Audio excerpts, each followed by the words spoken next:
Kesempatan sedekah jariah masih terbuka lebar. Salurkan sedekah jariah Anda melalui Bank Muamalat Indonesia 353001676 atas nama Pondok Pesantren Tahkimus Sunnah Al-Islami, kode bank 147. Informasi dan konfirmasi 0813 7314 7983. Jazakumullahu khairan.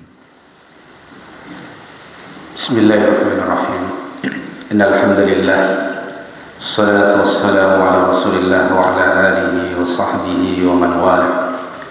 Asyhadu an la ilaha illallah wahdahu la syarika lah wa asyhadu anna Muhammadan abduhu wa rasuluh sallallahu alaihi wa ala alihi wa ashabihi wa sallama tasliman mazida. Allahumma 'allimna ma yanfa'una wanfa'na bima 'allamtana wazidna ilman nafi'ah. Baik, ikhwah rahimani wa rahimakumullah, kita lanjutkan pelajaran kita pada kitab Al-Mu'taqad As-Sahih. Kemarin kita masih di akhir pembahasan tauhid rububiyah. Kita perhatikan surat An-Naml ayat 59 sampai 63 yang dibawakan oleh al-muallif rahimahullahu ta'ala. Kemarin sudah kita baca itu ya. Kemudian muallif mengatakan, fa fi hadhihi al-ayati kulliha, ketemu ada enggak? Ada, barangkali beda. Fa fi hadhihi al-ayati kulliha, pada ayat-ayat tersebut seluruhnya, yaitu surat An-Naml 59 sampai 63, yunkiru ta'ala 'alal musyrikin. Allah Subhanahu wa taala mengingkari orang-orang musyrik, alladzina yukirruna, mereka orang-orang musyrik, orang-orang yang mengakui, menetapkan bi annahu ta'ala wahdahu, bahwasanya Allah Subhanahu wa taala saja huwa khaliqus samawati wal ard, dialah pencipta langit-langit dan bumi. Jadi orang musyrik mengakui rububiyah Allah, pencipta langit dan bumi adalah Allah Subhanahu wa ta'ala. Bersama itu mestinya kalau dia mengakui Rabb itu adalah Allah, mestinya yang diibadahi adalah Allah semata. Bersama itu mereka orang-orang musyrik mempersekutukan Allah dengan selainnya. Itu yang Allah ingkari.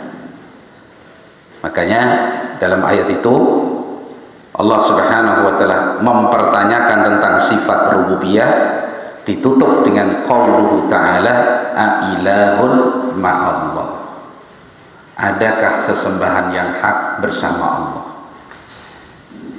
Jelas ya, ini kemarin bahwasanya tauhidur rububiyah itu dalil untuk tauhid uluhiyah. Dalil bahasa yang lain apa? Yastalzimu, isim fa'ilnya mustalzimun. Jadi tauhid rububiyah itu mengharuskan tauhidul uluhiyah. Hanya keharusan ini banyak dilanggar oleh manusia. Jelas. Adapun tauhidul uluhiyah itu yatadhammanu au mutadhamminun tauhidar rububiyah. Tauhid uluhiyah itu sudah mengandung tauhid rububiyah. Maka seorang yang beribadah kepada Allah saja dengan benar, pasti dia lurus dalam tauhid rububiyah. Tapi orang yang lurus dalam tauhid rububiyah belum tentu dia memberikan hak Allah dalam ibadah. Jelas bedanya ini, ya. Makanya Allah katakan dalam ayat yang kemarin, wa ma aksaruhum wa ma yu'minu aksaruhum billah illa wa hum musyrikun. Tidaklah kebanyakan mereka beriman kepada Allah kecuali bersama itu mereka musyrik. Terimanya di mana? Terhadap rububiyah Allah. Musyriknya di mana? Memberikan ibadah kepada selain Allah bersama Allah. Dan yang perlu difahami, orang musyrik itu bukan tidak beribadah kepada Allah, deh. Bukan. Abu Jahal itu bukan enggak menyembah Allah. Abdullah bin Umayyah, Abu Lahab bukan tidak menyembah Allah. Mereka menyembah Allah, berkorban kepada Allah, berdoa kepada Allah. Masalahnya tidak memberikan khusus itu hanya untuk Allah. Itu rumusnya, kaidahnya begitu. Jadi kalau sekarang orang ibaratnya dia mengakui rububiyah Allah, juga beribadah kepada Allah, tapi tidak mensendirikan Allah dalam ibadah tadi, juga memberikan kepada selain Allah, berarti sama apa enggak sama? Hah? Sama. Kalau dulu dihukumi musyrik, sekarang juga dihukumi musyrik. Cuman bedanya kalau sekarang mereka senang mengucapkan la ilaha illallah. Dulu mereka nggak mau mengucapkan itu karena faham maknanya. Sekarang mengucapkan banyak, nggak faham maknanya. Begitu diberi maknanya, mereka tidak menerima. Ini asyaddu syirkan kalau menurut Syekh Muhammad ya. Lebih keras kesyirikannya. Ya. Jadi kalimat la ilaha illallah itu ada syaratnya. Kalau syarat ini nggak terpenuhi, nggak ada manfaatnya. Meskipun diulang berkali-kali. Ini sudah sering kita tegaskan seperti itu. Ya. Nah. Wa annahu wahdahu nafi'ud dhar. Dan bahwasanya Allah sajalah zat yang bisa memberi manfaat dan bisa memberi madarat. Manusia sebesar apapun tidak bisa memberi manfaat, tidak bisa memberi madarat. Yang bisa hanya siapa? Allah Subhanahu wa ta'ala. Mereka yakini itu. Orang-orang musyrik dulu itu meyakini itu, bahwasanya Allah itu esa dalam memberi manfaat dan dalam memberi madarat. Bahkan menyingkap madarat mereka yakin tidak bisa kecuali hanya Allah Subhanahu wa ta'ala. Wa idza raqibu fil fulki da'u Allah mukhlishina lahuddin. Ketika mereka berada di tengah lautan terombang-ambing ombak dalam bahaya, mereka berdoa hanya kepada Allah Subhanahu wa ta'ala, mengikhlaskan tauhid karena mereka yakin Tuhan-Tuhan mereka yang mereka sembah selain Allah itu nggak bisa menghilangkan madarat ini, nggak bisa menyelamatkan mereka dari bahaya. Da'allaha mukhlishina lahuddin. Mereka seru Allah saja, mukhlishina lahuddin, dengan memberikan doa secara ikhlas hanya kepada Allah. Dan ini tauhid. Nah, tauhid ini meski dilakukan oleh orang musyrik memberi faidah. Maka falamma najahum, dengan sebab tauhidnya Allah selamatkan mereka ke daratan. Dari lautan tadi, dari ombang-ambing ombak tadi, Allah selamatkan ke daratan. Begitu sampai di daratan, selamat, idahum yusyrikun. Tiba-tiba mereka mempersekutukan Allah kembali. Maka bahaya syirik khatir jiddan. Bani Israel yang baru diselamatkan dari Fir'aun, lautan yang membentang luas itu Allah jadikan jalan padat, menjadi benda padat. Air makhluknya siapa? Makhluknya Allah. Kalau yang panggil Allah, air akan mengijabai. Tapi kalau yang panggil antum, nggak akan mengijabai. Api makhluknya siapa? Allah. Kalau yang panggil Allah, api akan mengijabai. Kalau yang panggil antum, nggak akan ijabai. Allah katakan, ya naru kuni bardan wa salaman ala Ibrahim. Wahai api, jadilah dingin, segar untuk keselamatan bagi Ibrahim. Sekarang untuk menyalakan api, panggil ya naru kuni bardan, masukkan tangannya. Matang apa dingin? Nah itu. Jadi itu Allah Subhanahu wa ta'ala. Begitu nyebrang lautan selesai, wajawazna bihimul bahra, Di ujung sana di daratan lihat kaum beriktikaf di sekitar berhala, sudah kambuh kesyirikannya, keinginan syiriknya sudah kambuh.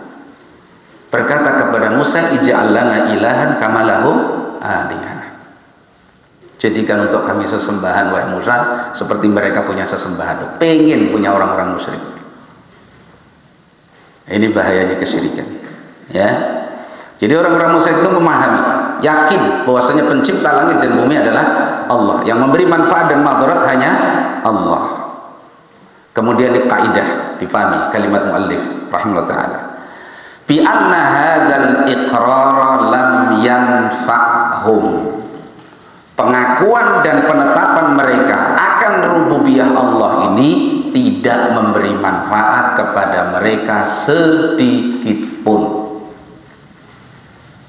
Ini rumus ya, dipakai sepanjang masa.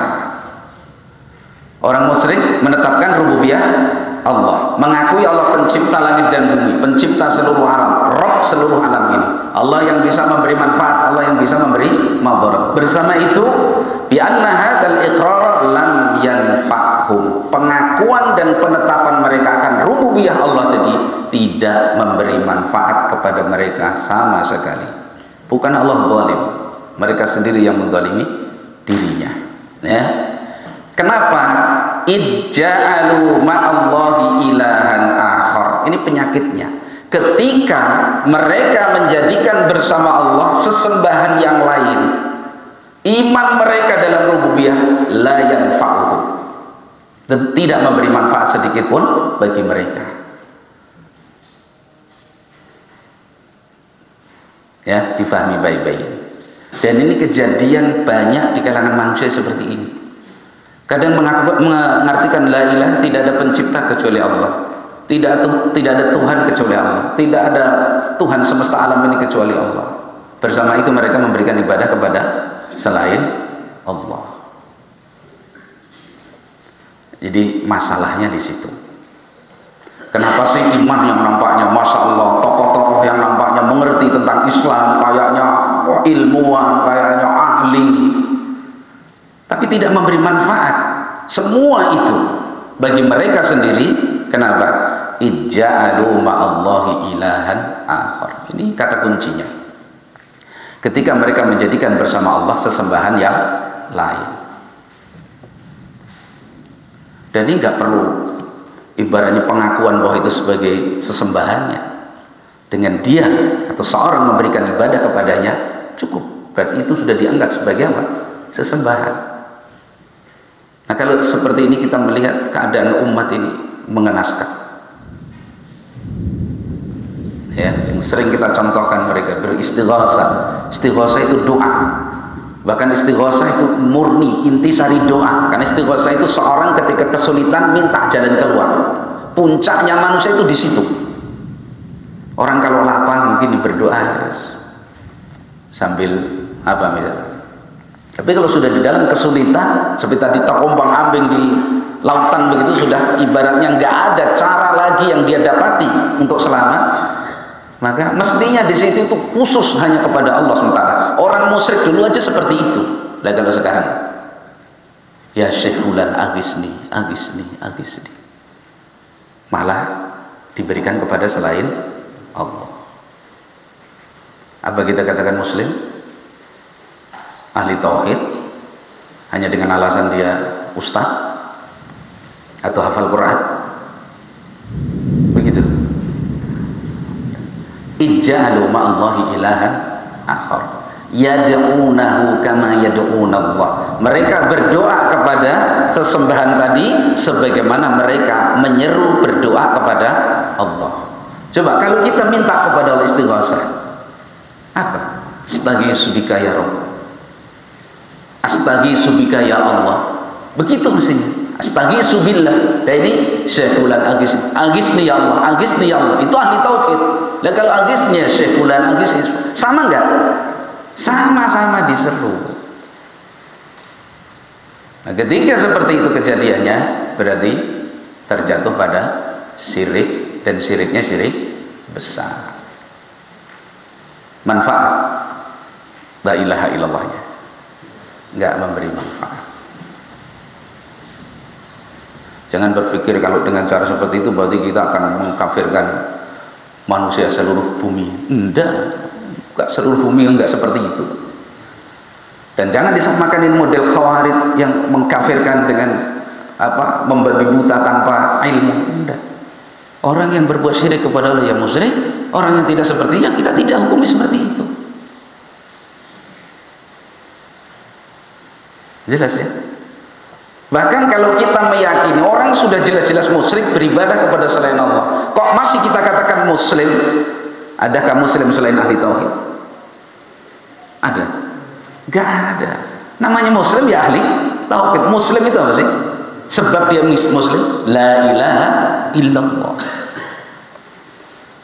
Masih kita katakan dia muslim ahli tauhid, pada jelas-jelas mengatakan ya Syekh Fulan Agisti menyembelih kepada selain Allah, suruhan dengan cara seperti itu. Masih muslim ahli tauhid. Kalau seperti ini terus siapa yang musyrik itu berarti? Nah itu. Maka ulama kita mengatakan kalimat la ilaha illallah itu bisa memberi manfaat, bisa tidak memberi manfaat. Syarat pertama misalkan ilmu. Orang mengucapkan la ilaha illallah nggak ngerti maksudnya, nggak ada manfaatnya. Wallahi nggak ada manfaatnya. Makanya dia la ilaha illallah, la ilaha illallah. Habis itu ya Syekh Abdul Qadir Jalina Agisni. Kenapa? Nggak ngerti. Lah apa manfaatnya? Nggak ada manfaatnya. Ya, lah syarat pertama ilmu. Baru syarat pertama antum kasih udur, dia nggak mengerti nggak apa-apa. Nah, ini runyam, Islamnya nggak sah namanya. Ya, kalau berdalil dengan kisah, tak bisa bagaimana. Usamah ibn Zaid yang perang, orang ditebas karena sudah tinggal tebas lehernya, dia asyhadu an la ilaha illallah. Itu kaidah Islam, kalau orang kafir masuk Islam itu sudah biarin, tunggu, tahan diri. Tapi jangan kemudian terus berarti dia akan sampai mati seperti itu. Enggak. Lihat perkembangan Islamnya itu seperti apa, dia batalkan apa tidak. Kalau dia batalkan berarti batal. Sama dengan orang wudhu, diterima nggak sucinya? Diterima. Lihat 2 menit kemudian kentut, batal nggak batal ini? Batal. Masa kalau sudah wudhu tidak batal abadan misalnya. Lah ini nggak ada gunanya nawakidul wudhu. Jelas ya? Nah ini kaidahnya. Jadi kaidah saya ulangi, bi anna hadzal iqrar la yanfa'u, tidak memberi manfaat kepada orang yang mengikrarkannya. Kenapa? Ij'alu ma'allahi ilahan akhar, ketika mereka menjadikan bersama Allah sesembahan yang lain. Yad'unahu kama yad'una Allah, mereka seru, mereka berdoa kepadanya seperti mereka berdoa kepada Allah. Sederhana loh rumusnya, ini ilmiah. Belajar dari ayat-ayat yang kita baca ya, sehingga Allah tanyakan fa'anna tufakun, kalau kalian sudah mengakui rububiyah Allah, kenapa kalian bisa tertipu? Kok yang kalian sembah selain Allah? Saya menyembah Allah, kenapa selain Allah kamu samakan dengan Allah? Nah itu masalahnya. Nah, ini untuk mengenali orang-orang musyrik. Wa hadza 'ainut tanaqud, ini adalah kontradiktif itu sendiri. Jadi orang mengakui rububiyah Allah, kok menyembah selain Allah bersama Allah. Ini tanaqud namanya, kontradiktif. Antum saja, anak mengakui siapa orang tuamu? Fulan. Tapi dia birrulnya kepada selainnya. Antum tanaqud. Antum mengakui saya orang tua, kok berbuat baiknya kepada orang lain. Itu padahal hak kita seberapa? Nah, Allah itu mutlak haknya, tanpa batas. Ya, kemarin lebihnya kita sudah contohkan. Antum punya istri? Punya istri semuanya? Kecuali Kadin yang belum. Bisa. Hak antum sama istri antum tidak diberikan sama antum, malah diberikan sama orang lain. Bisa terima antum? Bisa. Aneh antum. Itu kita lah, antum ngopeni istri itu seberapa? Seringnya disia-siakan, misalkan gitu ya. Lah ini Allah. Seorang istri mengakui suami saya fulan, kemudian hak suami diberikan kepada selain itu nggak terima. Nah ini mengakui Rabb saya Allah, malah disembah selain Allah. Ini tanakut namanya, ainut tanakut. Itu ada kontradiktif itu sendiri, nggak bisa diterima oleh siapapun. Jelas ya? Nah, wahata untuk kita aja nggak kita terima, bagaimana untuk Allah SWT? Haramun ala balabilihi dawku, halalun ala tayri min kulli jins. Apakah ini haram bagi Allah, halal bagi kalian? Halal bagi Allah, haram bagi kalian? Malakum kaifa taqilun? Bagaimana kalian berpikir? Jelas ya? Difahami baik-baik, itu dasar ini. Ya. Nah, al-mukhalifi lisyar'i wal aql, kontradiktif yang menyelisihi syariat dan akal. Agama tidak menerima, akal juga tidak bisa menerima. Kalau secara dalil agama jelas Allah Rabb, berarti Allah harus diibadahi. Makanya dalam ayat-ayat sebelum yang kita baca, Allah berdalil dengan untuk uluhiyahnya dengan rububiyahnya. Jelas ya? Secara akal tidak bisa diterima. Akal kita nggak bisa diterima. Diterjemahkan saja ke manusia tadi seperti itu, nggak akan bisa diterima. Antum yang ngopeni, antum yang ibaratnya memberikan semua kepada anak tersebut, tapi begitu hak antum nggak diberikan sama anak tersebut, antum cap anak durhaka. Itu hak kita. Kalau dihitung sempurna, nggak sempurna kita memberikan hak anak, istri. Jadi akal nggak bisa menerima. Itu kata ulama, kalau dihitung gila yang hakiki itu namanya junun maknawi, bukan saraf. Kalau gila saraf yang fisik itu nggak mukallaf, udah diterima oleh para ulama, namanya faktul akli, kehilangan akal. Nah ini bukan akalnya hilang, tapi nilai manfaat akalnya nggak berfungsi. Bagaimana mungkin seorang mengakui Rabb-nya Allah, yang menciptakan dirinya Allah, yang memberi rizki di Allah, yang menghidupkan dan mematikan dirinya Allah, yang mengatur seluruh urusannya Allah, kok dia sembah selain Allah? Ini akalnya nggak bisa menerima. Dan itu orang yang paling gila, itu orang yang musyrik, junun hakikiyun, musyrikun, nggak masuk akal. Allah membuat permisalan dalam Al-Quran.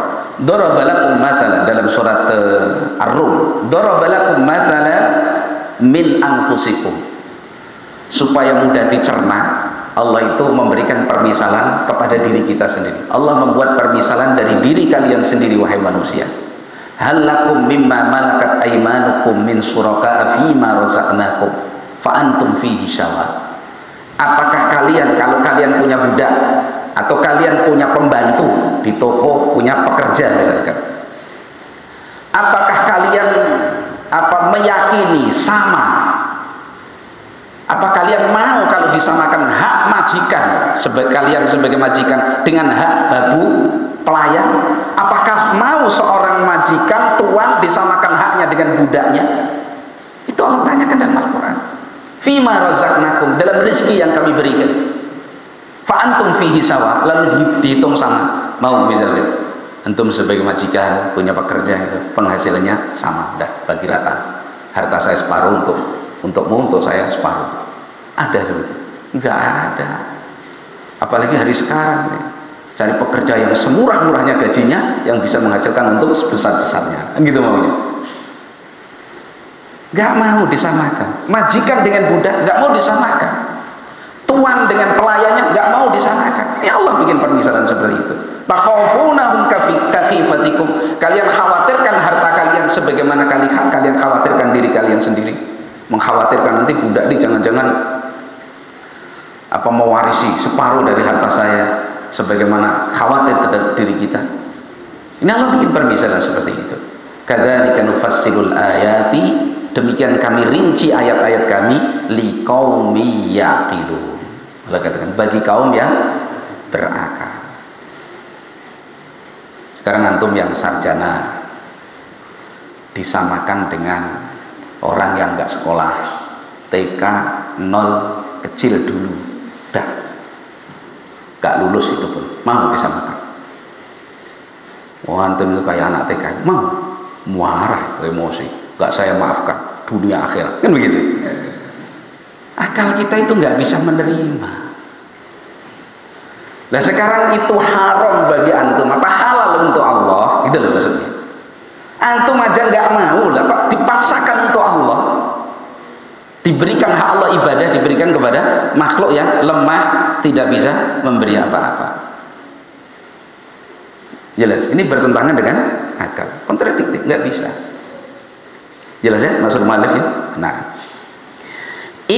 karena man tafarrada bi jami'i hadhihi tasarrufat, zat yang bersendiri di dalam mengelola alam ini, minal khalqi, dari makhluk ini, warizki, Allah sendiri yang mengelola rizki semua makhluknya itu. Burung, kalau kita lihat, masya Allah, dari dulu burung itu nggak mengenal teknologi canggih begitu, tapi dia optimis cari rezeki. Dia nggak ngerti di pohon ini akan ada ulat, di sini akan ada makanan, nggak ngerti. Pokoknya Bismillah tawakal itu keluar dari rumah cari makan, dapat. Makanya burung itu sampai dijadikan oleh Rasulullah sebagai permisalan makhluk yang paling bertawakul kepada Allah. Andaikan kalian keluar dari rumah kalian mencari maisha, itu seperti seekor burung keluar dari rumahnya, dari sarangnya, bawa perut kosong pulang berisi, maka Allah akan berikan rizki kepada kalian sebagaimana Allah berikan rizki kepada burung tersebut. Nah itu yang atur semuanya Allah subhanahu wa ta'ala. Jadi zat yang bersendiri dalam tasarrufat, dalam mengelola, mengatur makhluk ini, wal rizki, dalam memberi rizki, wal ihya, menghidupkan, wal imatah, mematikan, fahaqqun ayyufrada bijami'an wa itta'ah, maka hak Allah untuk diesakan dalam semua bentuk ketaatan. Maka dosa yang paling keji adalah mempersekutukan Allah dalam ibadah. Allah tidak akan kasih maaf. Innallaha la yaghfiru ay yushraka bih. Allah tidak memaafkan orang yang mempersekutukan dirinya dengan selainnya. Ini misi utama para rasul, diturunkannya kitab, dan misi utama Allah menciptakan makhluk yang namanya jin dan manusia. Ini dulu. Antum mau pahir yang lain silahkan, tapi fahami ini dulu. Kokohkan. Jangan pernah bersandar kepada kehebatan kita. Saya sarjana, ilmu kita, ilmu saya luas, misalnya saya ustadz, atau saya hidup di lingkungan ahli sunnah. Jangan pernah menyandarkan semua kepada kita. Al-itima ilal al-wakil subhanah, bersandar kepada Allah subhanahu wa ta'ala untuk sabat alal haq, kokoh di atas kebenaran ini.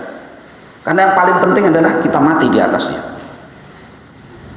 bukan hanya maklumat, pengetahuan ya. Mati di atas akidah tauhid, pasti dia akan beruntung. Maka tauhid ya. Nah, walihada ankara ta'ala alaihim biqaulih, karena itu Allah subhanahu wa ta'ala mengingkari atas mereka orang-orang musyrik dengan ucapannya ailahun ma'allah, adakah ilah, yaitu sesembahan bersama Allah. Di surat Naml tadi loh, dilihat di situ dari awal begitu Allah subhanahu wa ta'ala menyebutkan di akhir ayat ailahun ma'allah, adakah sesembahan bersama Allah, setelah menyebutkan rububiyah. Maksud kalimat itu ya, walam yakul ta'ala, Allah tidak mengatakan akhaliqun ma'allah, apakah ada pencipta bersama Allah. Allah nggak katakan itu, tapi yang Allah katakan ailahun ma'allah, adakah sesembahan bersama Allah. Li'annahum la yunazi'una fi hadza, karena orang-orang musyrik itu tidak pernah berselisih, tidak pernah mendebat, tidak pernah mempermasalahkan kalau pencipta itu Allah. Jelas ya? Kalau pencipta adalah Allah, mereka sepakat. Rasulullah nggak harus terusir dari Makkah, nggak harus disayembarakan untuk dibunuh, nggak harus terjadi perang Badar. Kalau makna la ilaha illallah itu cuman tidak ada pencipta kecuali Allah, udah selesai dari dulu. Jelas ya? Nah, tayyib. Wa bayyana Allah Ta'ala butlana syirki fir rububiyah. Dan Allah Subhanahu wa taala menjelaskan batilnya kesyirikan dalam rububiyah. Syirik dalam rububiyah. Bahkan umat ini melampaui tabiatnya. Ini nalurinya mengakui rububiyah, tapi mereka mempersekutukan Allah wa hatta fi rububiyah. Ya. Nah, syirik dalam rububiyah itu batal, bertentangan dengan akal sehat. Tidak mungkin, maka Allah batalkan di sini. Dan sebagian orang-orang thariqah sufiyah hulu mereka kepada syekhnya sampai meyakini nasib hidup dia itu diatur oleh syekhnya. Maka kadang-kadang minta rizki kepada orang-orang yang mereka sangka itu wali-wali Allah, dan yang disangka wali itu juga senang disangka wali. Nah, ini tukang fitnah seperti ini laris di pasaran, ya. Qasas namanya, tukang cerita yang aneh-aneh, khayalat. Kita ini nggak akan pernah baik kalau hanya disuguhi khayalat, khayalan. Guru saya bisa mi'raj 70 kali. Guru saya itu Jumatan di Mekah, kendaraannya daun pisang, misalkan begitu. Nggak dipikir, akal sehatnya nggak berfungsi, ya. Karena dulu ketika ma'had ada salah satu santri dari Suralaya mana itu, Tasik ya, orang sufi ya. Dia cerita sama saya, syekh saya ini di belakang rumahnya ada 2 lubang, satu lubang jurusan Mekah, satu lubang jurusan Madinah. Wah, orang ini masih sehat apa enggak? Antum pernah lihat itu? Saya bilang, enggak, kita harus imani. Itu yang bicara guru saya. Guru saya itu sudah tingkatan wali. Tidak tahu wali kecuali wali, kata dia gitu. Lah kamu belum wali? Saya masih murid, katanya. Lah kamu diakusi. Wali sama walinya kong kali kong, kan gitu. Lah kalau itu terjadi kok ya nggak mikir ini lewat lautan, berapa negara harus lewat sana, ini keajaiban dunia yang melebihi semua keajaiban kan begitu. Yang bolongi dulu gimana siapa? Udah, pokoknya wali yang bilang sami'na wa ata'na, melebihi kabar Rasulullah sallallahu alaihi wasallam. Loh, ini terjadi loh di zaman sekarang. Kalau yang dikibuli itu ribuan, mungkin bisa jadi dalam tablik akbar yang ceritain itu yang mi'raj 70 kali sehari gurunya. Ini khayalat, gak akan pinter umat seperti itu. Kalau jihad bisa bilang gak akan sanggup mereka. Oh, nggak punya sandaran kok. Sekarang melawan musuh ini. Kalau dulu la ilaha illallah Allahu akbar, sekarang nggak panggil walinya, Syekh tolong kami, mana datang?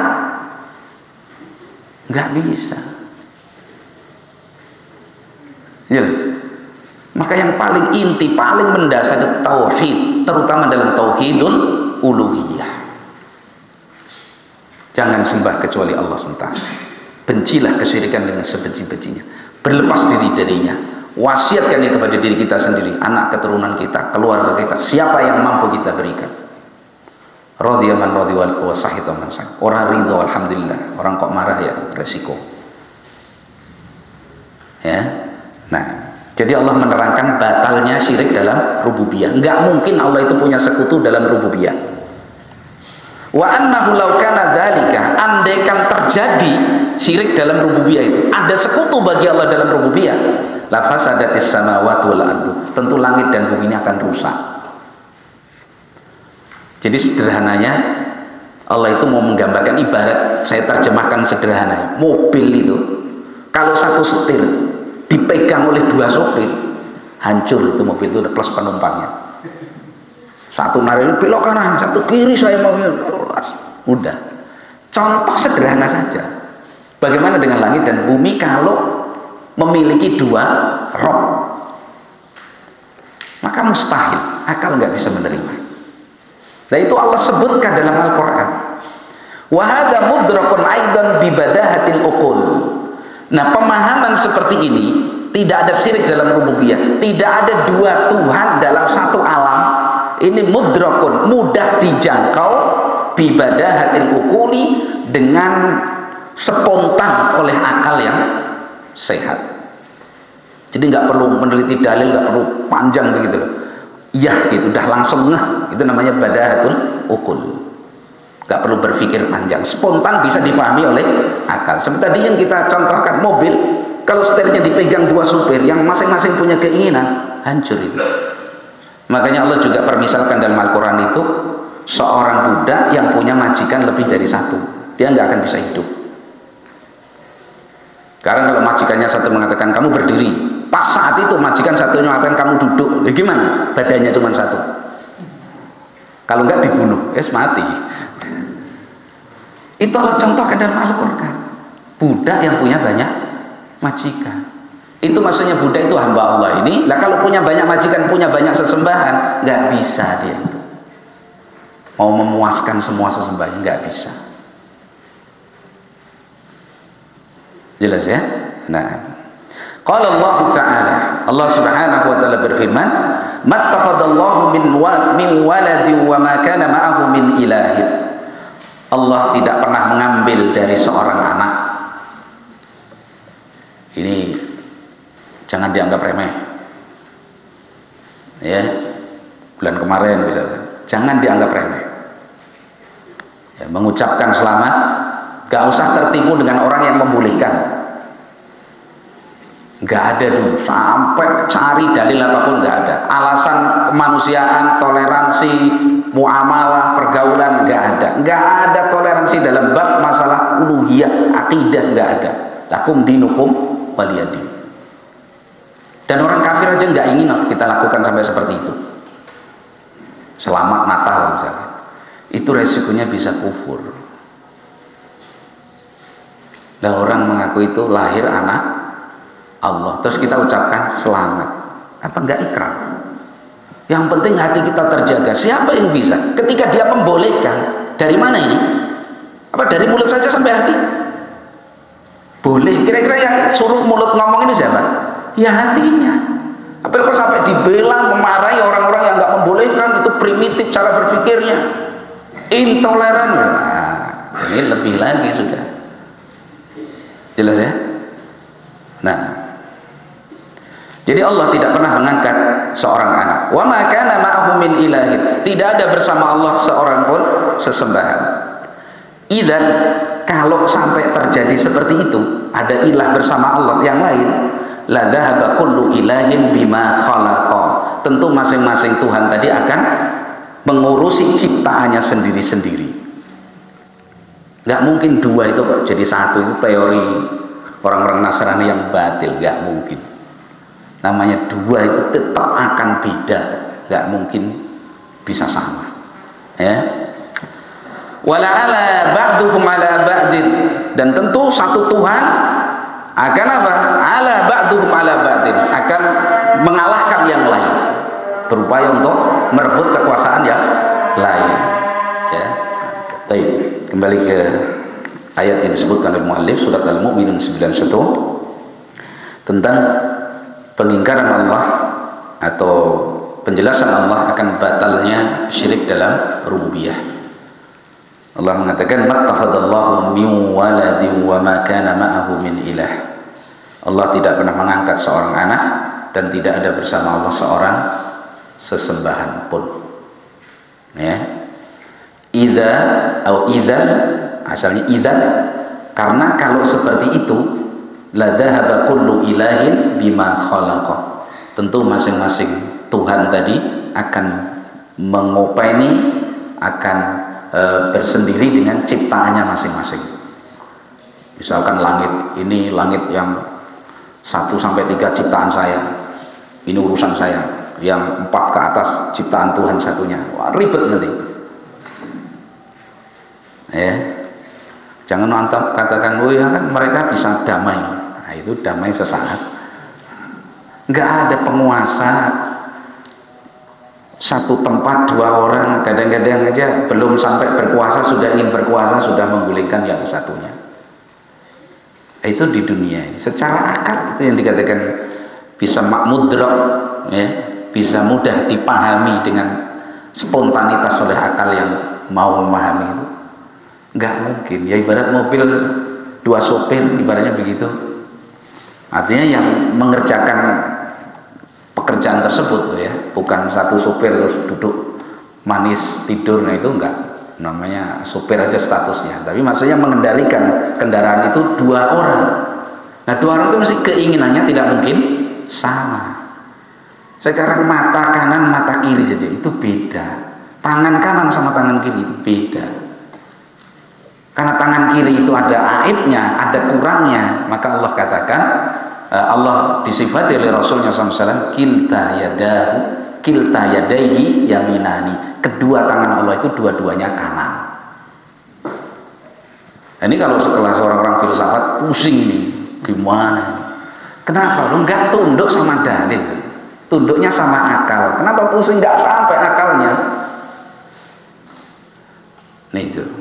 Jadi maksudnya kedua, seperti Syekh bin Bas menerangkan, 2 tangan Allah itu dua-duanya kanan itu sama-sama sempurna. Kalau tangan manusia kanan sama kiri, yang kiri ini lebih kurang sempurna daripada yang kanan. Ini ghalibnya, umumnya manusia. Kok ada satu orang yang atau 2 orang yang tangan kirinya lebih kuat dari tangan kanannya? Ini namanya di luar keumuman. Jelas ya? Nah, jadi 2 hal di dunia ini nggak ada yang kemudian seragam terus sampai akhir, nggak ada.